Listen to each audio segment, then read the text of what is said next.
All right, Tuesday.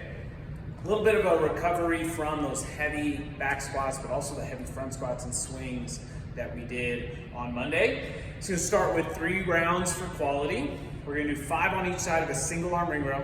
We're gonna do a new movement that I don't think we've done in a while at least, but a half kneeling banded Kal-off press. And then we're also gonna do a banded plank. So it's gonna be a little bit different than what you might be used to. And then we'll have a 20-minute EMOM where you're working in each minute to get a certain amount of work done on the bike, sit-ups, slams, and 2-arm ring rows. We're gonna start with that core quality strength. Single arm ring row. We say it in class all the time, but I want you to really focus on actually staying square as if you had 2 rings and not allowing yourself to turn at all. One way that you can help get set up for that is put both hands on the ring. Have that bottom one be the one that you're gonna row with first, right in the middle of the sternum. You're gonna release that other hand and try to row. Lower yourself straight down, but then pull that ring right back to that starting position. If you feel like when you go down that you're starting to turn, or that on the way up, you're trying to come to one side, we don't need to do that. We can keep it right in the middle. It ends up being kind of a close grip row each time you do those single arm ring rows. So you'll have 5 on each side. Since it's a low number, you can test yourself a little bit on how far your feet go underneath. Then 10 on each side of a half kneeling banded Kal-off press. The Kal-off press is going to be where a band is pulling against you while you are trying to complete a press back and forth. What I recommend for this is when you have your band set up, we are going to hold with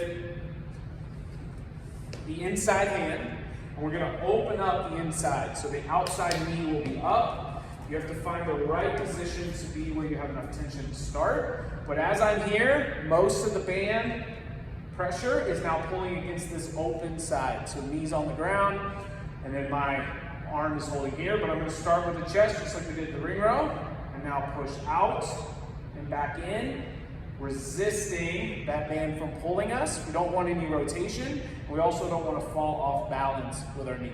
Once you finish 10, you'll then switch to the other side. Go with that opposite knee up and hold with that inside hand on the band. Third movement is 1 minute of a banded plank. If the plank itself for a full minute is challenging enough, we'll just stay there. That could be a low plank or a high plank. With the band, we are going to go high plank. If you put it right around your neck, you're not going to get much tension out of it. Well, let's think about going kind of over the middle back with the band. So band's in my hands, I went around that middle back. And then I get set up into my high plank position, and I'm going to hold. We want to think about having a nice strong core, wrists directly under our shoulders. We don't want to be sag down. We also don't want to be butt up, taking the pressure off our core that we're trying to work. So you'll have 1 minute of that banded plank. After that, our 20-minute EMOM. 4 exercises, so 5 rounds. Each movement is going to get progressively, depending on your skill, but progressively shorter in time to complete. So really that cow bike and the sit-up should take the most time, and then you should be able to get through the slams and the ring rows and have a little bit more rest in those minutes. And we want to try to keep that consistent throughout the 20.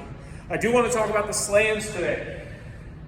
The slam itself, when I say ball slam, are you thinking that it's an up movement or a down movement? Not thumbs up, thumbs down, but the action of going up and down. A lot might think it's both, and it is, but the focus is on forcefully flexion and closing and slamming the ball down. A lot of us put a lot of work into picking the ball up and then kind of dropping it.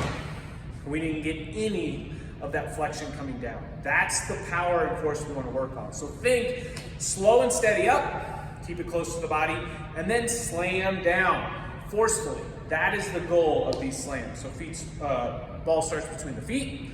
We're gonna go pick up nice and steady and slow to get overhead. Slam. Try to catch on the bounce. Slam. If you get real tired, and you're just starting to drop it from above, you're skipping half of the movement. Okay, so let's focus on that slam being very forceful as we go. So on this, trying to find a time frame in each minute where you can work consistently. And then again, those first 2 movements should take a little bit longer than the other 2. Recover from those squats. Get ready for Wednesday, Thursday, the rest of the week when we're testing some of these other lifts. Have fun, and we'll see you on Tuesday.